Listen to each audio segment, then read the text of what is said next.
Welcome to a hardcore Nuzlocke of Pokémon White 2 with only normal types. We got birds, rats, cats, dogs, whatever the this is. I think it's a rabbit! And above all, we got a can-do attitude that'll surely make this calculus playthrough run as smooth as a baby seal in a rock tumbler. My adventure begins by meeting up with Bianca at Aspertia City's scenic overlook. This dialogue is so funny. Bianca's like, wanna help with the Pokedex? And I'm like, yes. And then she's like, thanks, it's gonna be so fun. And then stops talking. I don't understand why. After choosing Snivy as my technical starter, I catch the run's actual starter on Route 19, Rat the Patrat, hailing from the American branch of the rat family tree, all of whom are imbued with the powers of a mystical force that's said to connect the fate of all living things. Many believe it to be a myth, and you, dear viewer, may consider yourself among them. But mark my words, by the end of this video, you too will come to believe in Rat Power!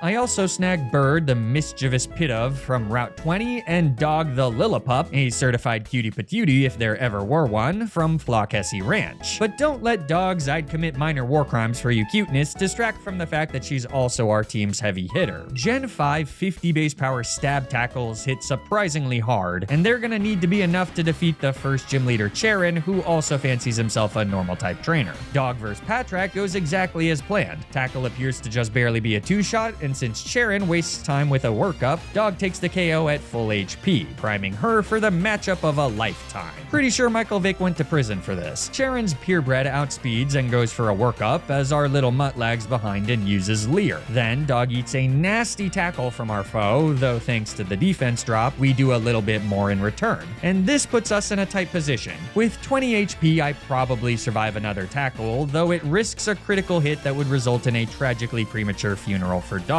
So instead, I use the one advantage we have over Charon's Lillipup, the fact that we have a teammate who's still alive. Bird takes the field, nobly brunting a tackle that brings her down to 20 HP. And then, like a bolt of lightning, she strikes down Lillipup. The last thing he sees before his world goes dark are Bird's haunting yellow eyes. On that day, a killer was born, and I can only thank the gods that she's with us, not against.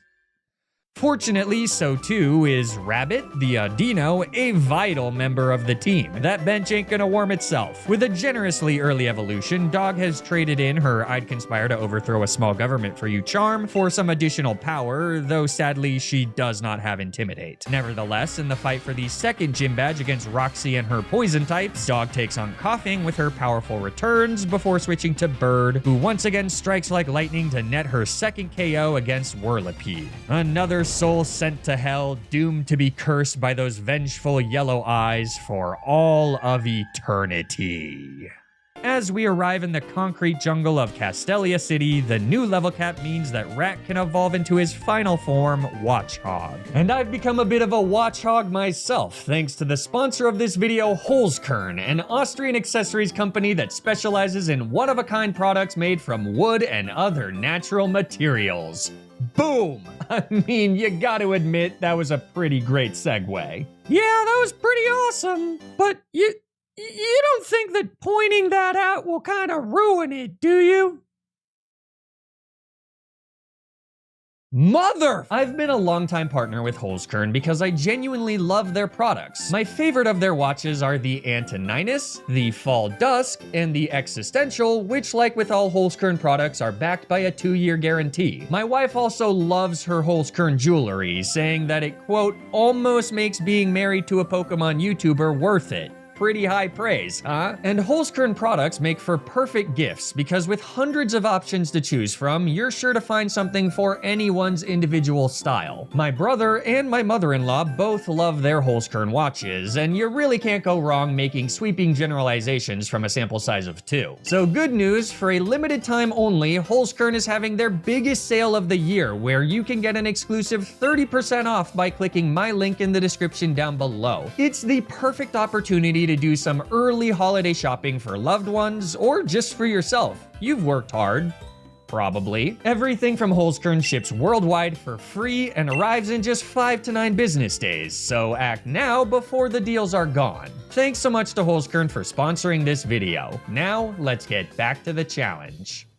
Now that we've made it to Castelia City, it's time to dive headfirst into the sewers, where after roundly defeating some puny Team Plasma grunts, I recruit Rat's cousin, Rat 2 the Rattata. With double the rats comes double the Rat Award! So this may very well be the strongest team in the history of my channel. I also snagged Cat the Skitty, a professional bench warmer that will put Rabbit to shame and soon make her seem like a full-fledged member of the team. But enough of this horsing around. Now that Bird's evolved into Tranquil, she has an even greater bloodlust that Berg and his bug type simply cannot weather. Swadloon survives an air cutter. Our special attack stat leaves a little to be desired, so with her patented lightning strike, Bird takes another KO. And the strongest of warriors are those who know when they're outmatched, so against Dwebble, Bird tags in Rat, who takes the KO with just a few crunches. Here you can see just a taste of what Rat Award can do. But the main course, Leave Annie, is all for Bird. An air cutter brings Berg's ace into the red, so yet again, a strike at the speed of light silences our foe, marking the third gym leader in a row that's been bested by our Angel of Death. It's nothing short of a legendary early game run for Bird, though after we brute force our way through Chorus's steel types on Route 4, my next teammate is sure to give my feathered friend some stiff competition. See, on Mondays, I can encounter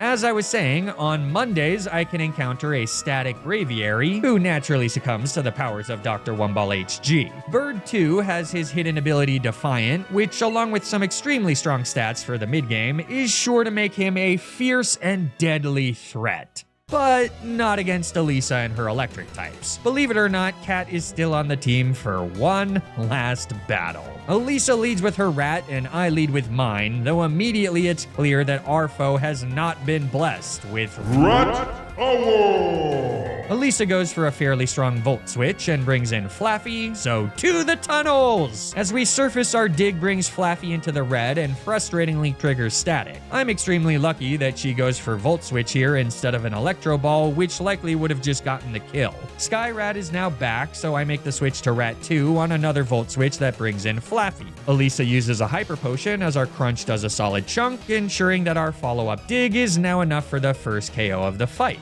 Once again, the airborne pest is back, choosing to rip yet another Volt Switch that triggers our Oranberry and brings in Zebstrika. So to the tunnels! Again! Our dig does impressive damage, though it's somewhat alleviated by our foe's held Citrus Berry. On this next turn, I could risk Rat 2 to a critical hit, but as I debate what to do, I sense an almost imperceptible buzz in the air. A force telling me that it's instead better to bring in Dog, who brunts the Volt Switch thanks to her held Eviolite. In my heart, I know this to be Rat Award, saving Rat 2's life. For even if he had survived Zebstrika's Volt Switch, he surely would have been dead to Emolja's pursuit. With another Volt Switch, Zebstrika comes back in, so to the tunnels! With one last dig, our pup secures the KO, leaving Elisa with her final Pokemon, which also happens to be her first. There's nowhere to run now though, so it's time for Rabbit to make her debut. Volt Switches hurt, but our returns, especially with a critical hit, hurt more. And even with a static paralysis,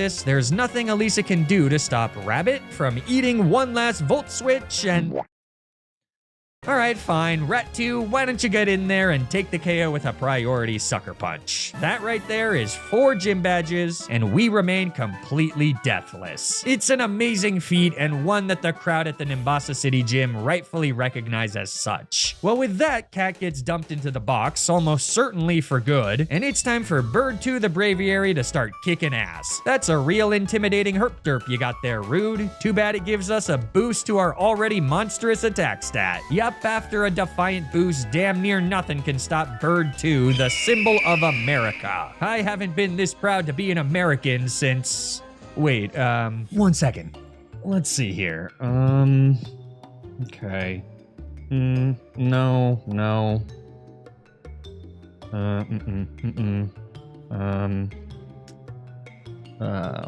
Jeez, no.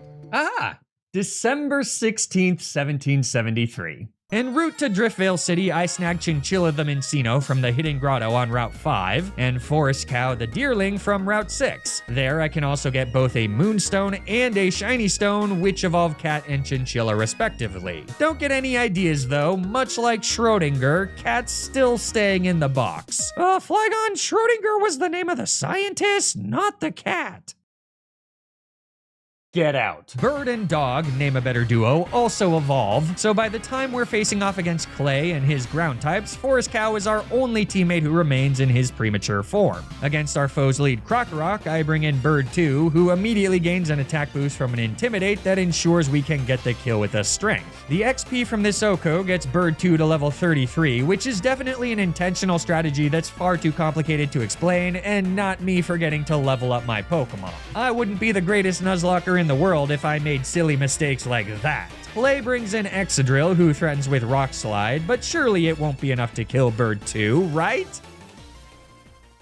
Well, good thing critical hits don't exist in Gen 5. Since Bird 2 flinched from the Rock Slide, coward, I didn't get off a Rock Smash, meaning that Clay's Beastly Ace is at full HP as I switch to Forest Cow, whose Eviolite lets him kinda tank a Rock Slide. So then another Rock Slide comes out, and since we survive in the yellow, Forest Cow is free to connect with a Leech Seed. Flawless plan, 0 ways that could have gone wrong. With the Leech Seed support, Rabbit, suddenly a not-so-insignificant member of the team, can come in and stall Exadrill out of his HP, even using a few digs to rack up some moderately respectable super effective damage. So Sandslash is Clay's final Pokemon, and despite some solid physical bulk, he's no match for Chinchilla, who can use her Skill Link ability to guarantee 5 hits from Tail Slap twice in a row for the quick KO. Once again, we've secured the latest gym badge completely deathless.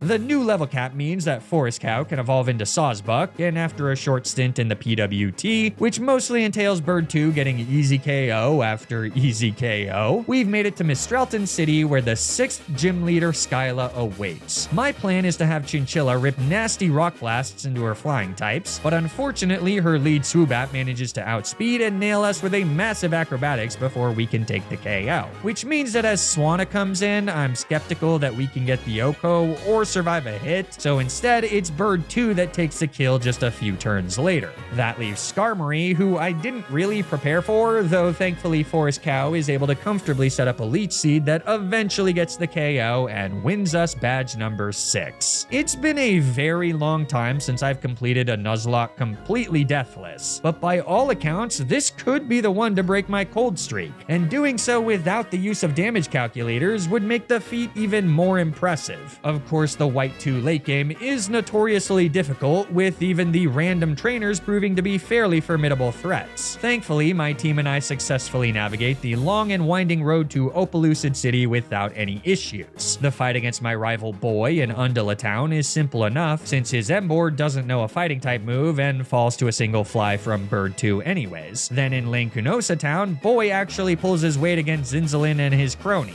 I thought 5 hits from Chinchilla's Bullet Seed would be enough to one-shot the physically frail Cryogonal, but they do end up surviving in the red. Fortunately, they just flinch because Chinchilla happens to be holding a King's Rock, which is pretty disgusting when combined with Skill Link. Essentially, every individual hit from Chinchilla's 5 Bullet Seeds has a 10% chance of causing a flinch, putting the overall odds of getting a flinch at a little over 40%. So that's fun. Anyways, the Opelucid City Gym is where the real challenges are. The gym trainers themselves are pretty scary since their Axios and Fractures have Dragon Dance, and their Druddigons are both difficult to KO and threaten with powerful Stab Dragon Claws, as well as potentially super effective Revenges. The rotation battle against Danae is always quite scary since it's impossible to predict when she'll rotate each of her Pokemon. Fortunately, with some careful gameplay, and luck frankly, we sneak through in one piece, meaning that after making the Dragon Statue's Kith, it's time for the fight against Drayden.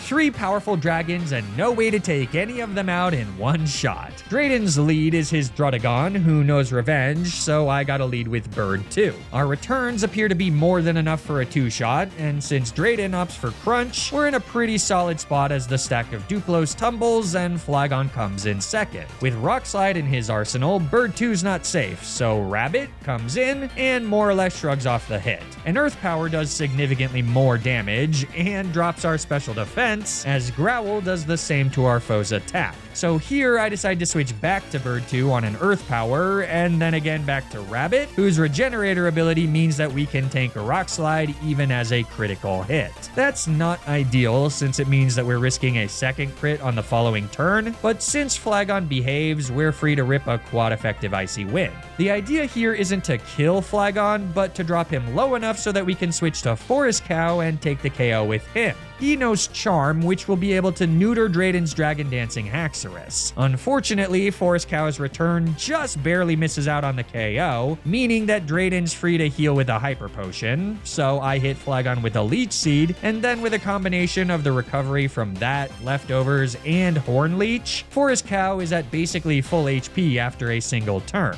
I make a slight misplay here by going for another Horn Leech, as it leaves Flagon with a Sliver, whereas a return would have easily gotten the KO, and I'm punished for the goof pretty hard as Drayden goes for a Dragon Tail, forcing Forest Cow out and Chinchilla in as the Leech Seed chip gets the KO. That means that all the hard work of trying to properly position Forest Cow was for nothing. Haxorus comes in and I'm forced to hard switch back to Forest Cow as Drayden uses a terrifying Dragon Dance. This is a craptastic position to be in. Fortunately, Drayden elects for a second Dragon Dance, meaning that Forest Cow can get off a Charm to bring him back down to neutral attack, albeit still with +2 speed. 2 more turns of this brings Haxorus down to a much more respectable -2, which finally gives me the opportunity to go for a Leech Seed that freaking misses. Turns out the universe has another plan as Haxorus uses the negative priority Dragon Tail for pretty respectable damage and a force switch to Rat 2. Haxorus goes for his 5th Dragon Dance as our return brings him down to just around 50%. Dragon Dance number 6 brings him back to neutral, and Rat 2 once again strikes at our foe with a return, triggering his Citrus Berry and bringing him out of range from a priority Sucker Punch. So Haxorus then goes for a Slash, and protected by Rat Award. My furry fighter lives, her Rocky helmet activating before one last return sends the fearsome dragon to his grave. That, my friends, is but a fraction of what Rat Award can do. Believe in it, and you too may be able to stare down death herself and live. Our victory celebrations cut short by Team Plasma's icy assault on Opelucid City, resulting in my first solo battle against Zinzalin. Once again, my plan is to have Chinchilla take care of the frail Cryogonals, this time using super effective Rock Blasts to ensure easy KOs. But the downside of Rock Blast is that it's 90% accurate, and it's in that 10% that Zinzalin finds his out. A Confuse Ray on Chinchilla means that I more or less have to switch out on the following turn, and unfortunately nothing on my team likes tanking Stab Ice Beams. Rabbit can survive 2 critical hitless attacks to rip an Icy Wind, ensuring that some of my less speedy teammates will now move first. Unfortunately, as I switch to Dog, Zinzalin sets up a Reflect, meaning that our return no longer gets the KO, and Cryogonal is now free to use another Confuse Ray. This sucks. One of the harder parts of Black 2 White 2 Nuzlocke is that a lot of the resources that are standard in other Pokemon games are much harder to come by in Unova. For example, short of using Join Avenue, the only way to get Persim Berries is as a reward for defeating specific Pokemon Rangers, which makes them an extremely limited resource since there's also no way to grow more of them in-game. Likewise, you can't get the Wide Lens in White 2 without collecting battle points, so Chinchilla was always doomed to have a 10% chance to miss his attacks. With a little bit of luck on switch-ins, I'm able to take out both of Zinzalin's Cryogonals, but that still leaves our foe's Weavile, who I'm worried will outspeed Chinchilla. At the same time, much of my team is pretty battered and bruised. Dog can survive 2 critless Night Slashes, but returns not enough for the KO. I switch to Forest Cow on Night Slash number 3, so that I'm now baiting Ice Shard for a safer switch to Rabbit on the following turn. But now, there's no way around it. I've got to risk a critical hit. So Weavile goes for Night Slash, and Rabbit becomes my very first death. After brashly shrugging her off early in the playthrough, Rabbit somehow managed to still be a critical member of the team. So losing her here as a result of being grossly underprepared for this fight is brutal. Bird 2 can survive an ice shard and take the KO on his friend's killer with a needlessly quad-effective superpower, so the battle is won, but there's nothing I can do for poor Rabbit besides soldier on and hope that none of my other teammates follow her to the great beyond.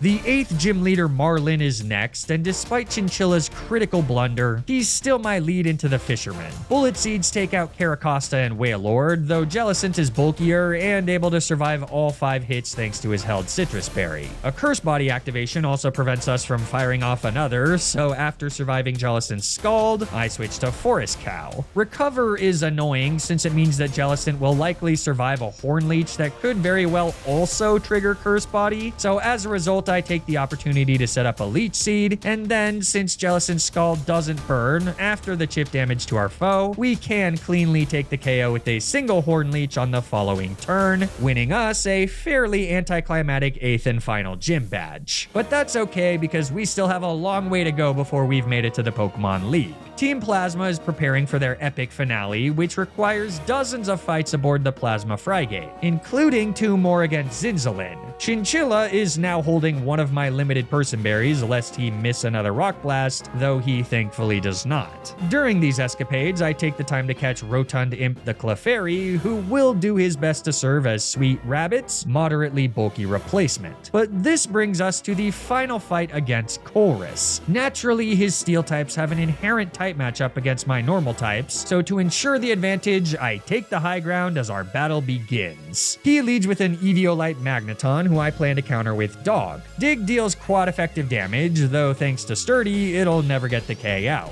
As we surface from the tunnels, Magneton opts for a Volt Switch, bringing in Chorus's Magnezone, which is extremely lucky because it means that it's safe to go for a second dig. See, normally both Magneton and Magnezone will try to use Thunder Wave to gain speed control. You can always use a Cherry Berry to cure the paralysis from 1, but since both Pokemon almost always need to be hit twice for the KO, by the time you've brought Magnezone down to Sturdy, it's very likely that your Pokemon is now paralyzed by a second Thunder Wave. And that then usually results in Magnezone ripping a pretty nasty explosion. But in this case, Dog is free to take the KO safe and sound. That brings in Chorus's Shifting Gears Klinklang, who, like with Drayden's Dragon Dancing Haxorus, can be neutered by Forest Cow's charms. But unlike against Drayden, this time we don't face any issues. Sure, Chinchilla has to eat a Giga Impact that would have almost certainly killed with a crit, but our little guy's gonna live forever. After he kills Klinklang, he also takes the KO on Matang, Beheeyem, and Magneton, so with that we've conquered one of our worst type matchups and can set our sights on putting a stop to Ghetsis once and for all. The tricky thing about this fight, besides figuring out how to deal with his 6 admittedly scary Pokemon, is that I have to first face off against the monstrous abomination that is Kyurem White. My plan? Lead with Chinchilla and rip some super effective Rock Blasts. But whether it's from fear or pressure or guilt even, Chinchilla misses another Rock Blast, letting Kyurem White prepare an Ice Burn. The 2-turn 140 base power attack is likely strong enough to kill every single one of my teammates. So my only option is painfully clear. Chinchilla got himself into this mess, and now he's gonna have to get himself out. Rock Blast needs to either get the Oko or cause the 40% flinch. It's Chinchilla's only hope.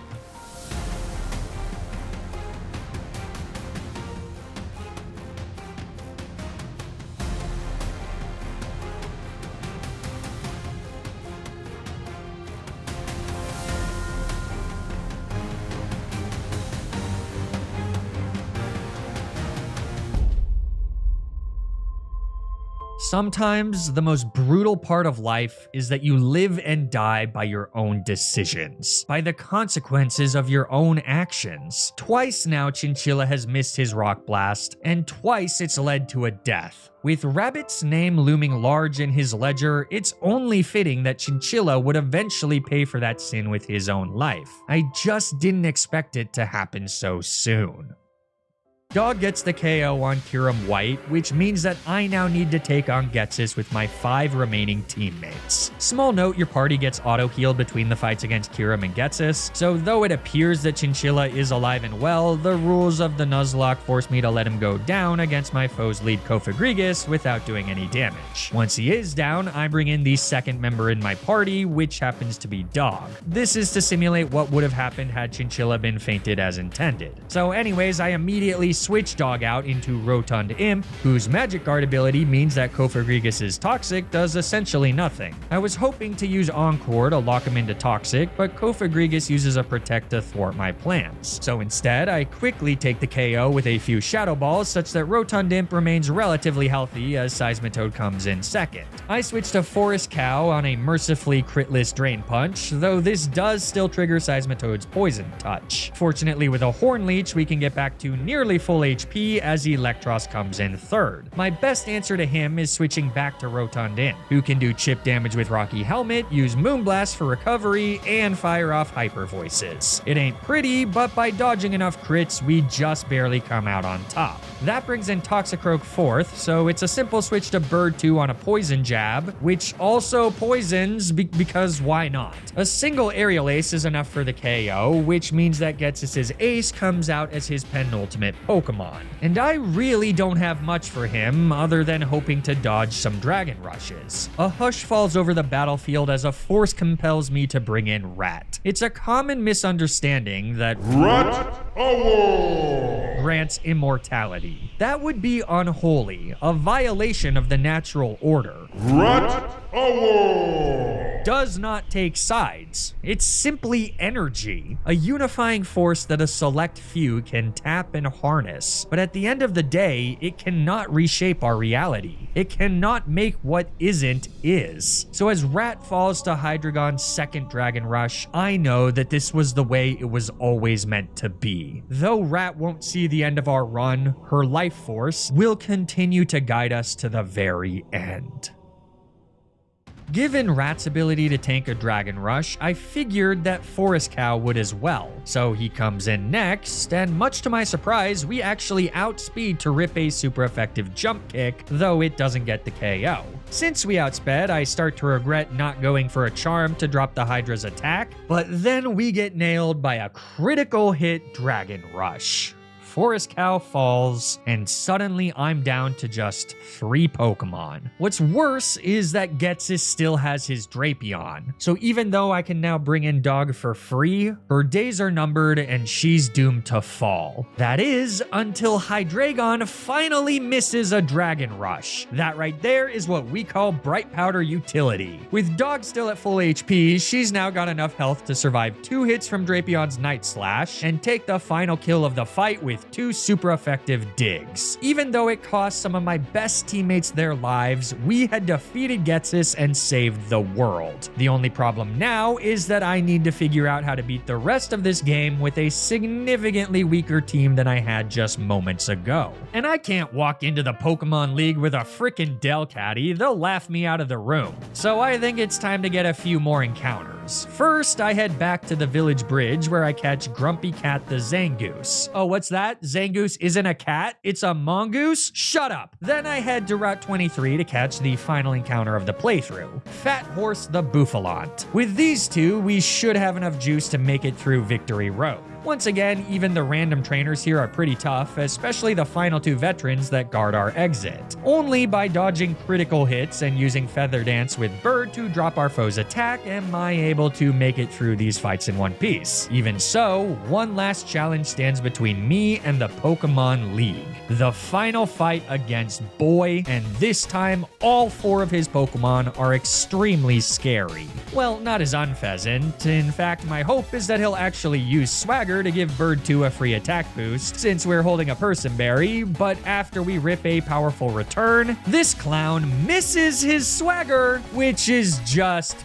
peachy. I really gotta get that Swagger boost, so I first decide to switch to Bird on a Fachade that does quite a bit of damage. Then with a Feather Dance, I nerf our foe as he now connects with a Swagger, and then, stupidly, I switch back to Bird 2, which doesn't make any sense because Unpheasant would never have used Swagger on that turn. turn. So I basically took damage for no reason, but by switching back to Bird once again on a swagger, I now see my play. Rotund Imp comes in on another nerf Fachade, triggering a Rocky Helmet that brings Unpheasant into the red. This means I can safely switch back to Bird 2 as Boy heals, letting me hit Unpheasant with an Aerial Ace, as a swagger now finally connects into the correct target, thereby boosting our attack and triggering our held Personberry. After taking the KO with a return, this brings in Bouffalant second, so now I have a decision to make. I can either take what I am confident is a guaranteed kill with superpower, thereby dropping my attack and defense, or I can hope that at +2 attack, stab return is enough for the KO. I reason that if I don't get the defense drop from superpower, I should be able to survive a rock slide from Boy Simipour, who will certainly come out next and is otherwise very difficult to deal with. So going for the return KO seems worth the risk.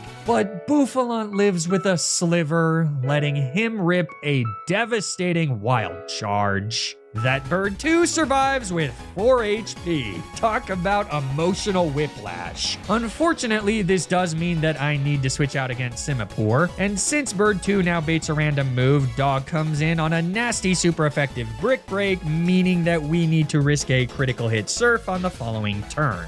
But since my pup survives, she's able to rip a powerful return that brings our foe into the yellow. So I switch to Fat Horse for her debut, though that proves to be a mistake as Simipour Surf does way too much damage. Another one will kill, so I make yet another switch, this time to Rat 2. All I can do is hope that a Sucker Punch is enough for the kill. And it is, especially with a critical hit. That leaves Boy with his Embor, and my only chance is to bring in Bird on what's hopefully a neutral Brick Break. But instead, it's a Flamethrower, and with his held Charcoal, Embor's fire slices through Bird like a perfectly cooked fish fillet. Like all killers must, it's now time for Bird to face her marks in the great beyond. At this point, I have exactly one chance to avoid any more death. Bird 2 needs to be able to one-shot Embor with a fly. I have no idea if he can, so as we take to the sky, I cross my fingers and pray.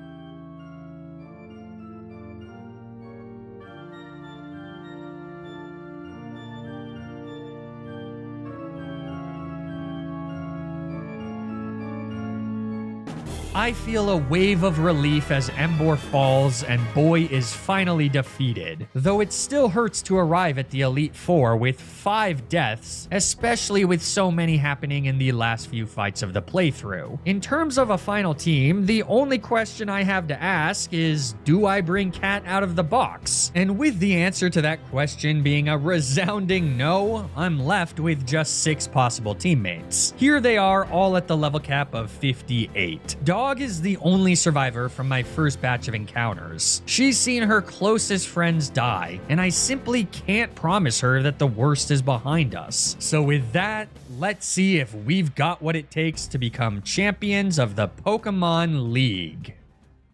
Since I can challenge the Unnovan Elite Four in any order, it makes sense to fight them in order of difficulty, and for once the easiest is not Caitlyn. It's actually Grimsley, whose lead Liepard, after going for a fake out, gets eviscerated by Bird 2's Silk Scarf boosted return. That brings in Scrafty, who falls to a single hit from Fly, paving the way for Crocodile third, who grants a convenient Defiant boost via Intimidate that allows us to get a third Oko with a second return. So last is Bisharp, who obviously falls to a single quad effective superpower. Easy peasy lemon squeezy, though the 3 remaining members of the Elite Four all possess the potential to be significantly harder. Caitlyn is second and becomes the first true test of just how tuned Rat 2 is to her inner Rat Power! By pre-burning her, we've not only triggered her Guts ability, but also increased the power of her Fachades to 140 base power, which with Stab and a Silk Scarf is significantly stronger than even super effective Crunches. My hope is that that's enough to one-shot Caitlyn's Psychic types, though I truly have no idea. Her lead Musharna will undoubtedly be the bulkiest, so right away I'll be able to suss out Rat 2's potential. Fachade comes out,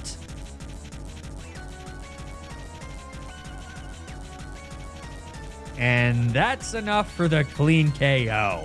Wow. Well, that means that we also have an easy OHKO against Ray Uniclus, who would otherwise threaten with super effective damage from Focus Blast. Sigilif is notably less bulky than Musharna, and fearing that we don't outspeed, I decide to take the KO with a priority Sucker Punch.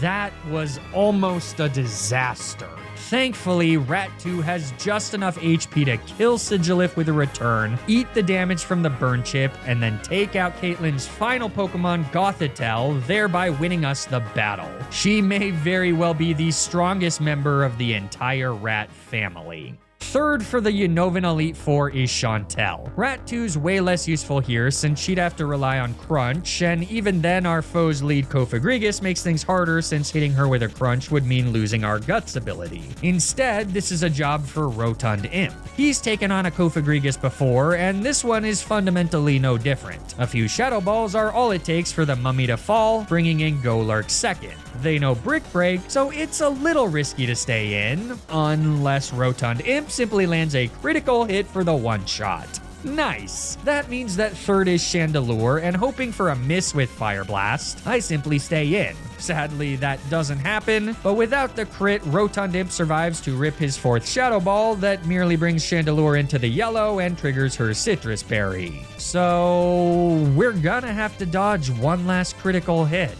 and that job falls to none other than my oldest and most loyal teammate, Dog.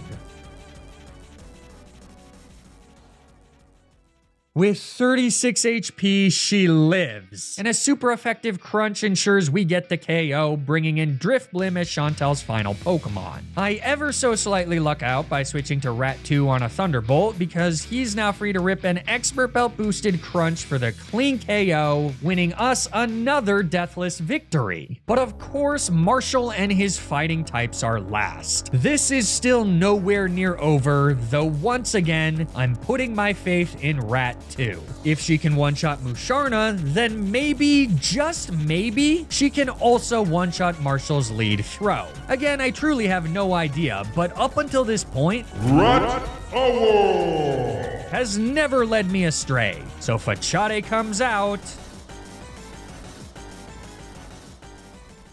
and throw goes down. Marshal brings in his Mienshao second, but if memory serves, this guy's got a minus speed nature, making him easy pickings with another Fachade. Conkeldur's third, so this one's again up in the air. Can Rat 2 get this OHKO?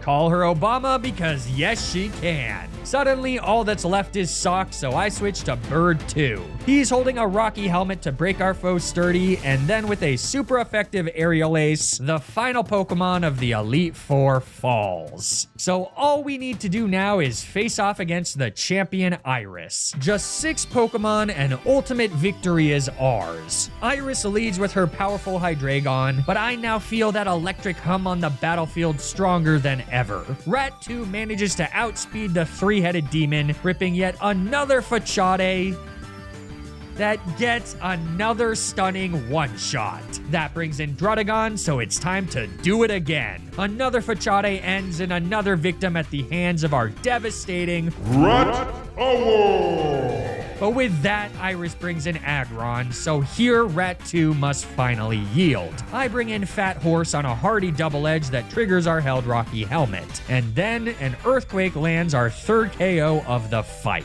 Of course, this brings in the fearsome Focus Sash Haxorus, who instead of going for a Dragon Dance turn 1, immediately rips an Earthquake of her own. Fat Horse survives with 43 HP, and critically hits our foe with a Bulldoze to drop her speed. That lets me switch to Bird 2 on what I'm hoping is another Earthquake, though Iris ends up going for Dual Chop instead. It does significantly more than 50%, but because the AI only sees the damage from a single hit of Dual Chop, I have a hunch that Iris doesn't actually see a KO with any of her moves, and will instead go for a Dragon Dance, allowing Bird 2 to safely stay in and rip a return. It's a risky bet, but one that instantly pays off as Haxorus does indeed use Dragon Dance. Even though Iris Iris burns a full restore. Our return appears to barely be a 2-shot, and thanks to Fat Horse's bulldoze, we can now outspeed to get the KO on the following turn. Iris's terrifying ace is down, though she still has 2 Pokemon left. Against Lepra, I switch to Rotund Imp. He's got a Chesto Berry to shrug off a potential Sing, but as I start going for Thunderbolts, Iris merely opts for damage, meaning that after one hit, I decide to bring in Grumpy Cat for her debut battle. After taking an Ice Beam, she rips a Thunder Punch that brutally leaves Lepra with a sliver. Fortunately, the Leviathan Surf is also just shy of the KO, so a second Thunder Punch is enough to get the kill and bring the champion of Unova down to her final Pokemon, Archeops. I was hoping that Grumpy Cat would be able to take the kill on Lepra with that first Thunder Punch, and then have enough HP left to deal with Archeops, but instead, I now need to make a sacrifice. Though she wasn't on the team for long, her presence will be sorely missed as Archeops outspeeds and kills Grumpy Cat with a nasty acrobatics. Of course, you know what they say. Never send a cat to do the job of a rat. For the final time, Rat2 takes the field, using a priority Sucker Punch to drop Archeops down below 50%, thereby triggering his defeatist ability such that our late game MVP survives what would have otherwise been a devastating acrobatics. With 21 HP after Burn Chip,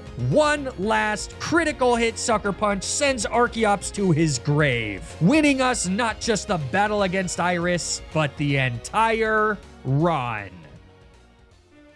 I hope that now you are all pious believers of Rat Award! If this run couldn't convince you, then I suppose absolutely nothing will. Enjoy living your life in sin. As always, thank you all so much for watching, and if you enjoyed this video, consider leaving a like and subscribing to the channel. Or don't, I don't know. But stay tuned for more Nuzlocke content, and until then, remember to always, always, always play around the critical hit.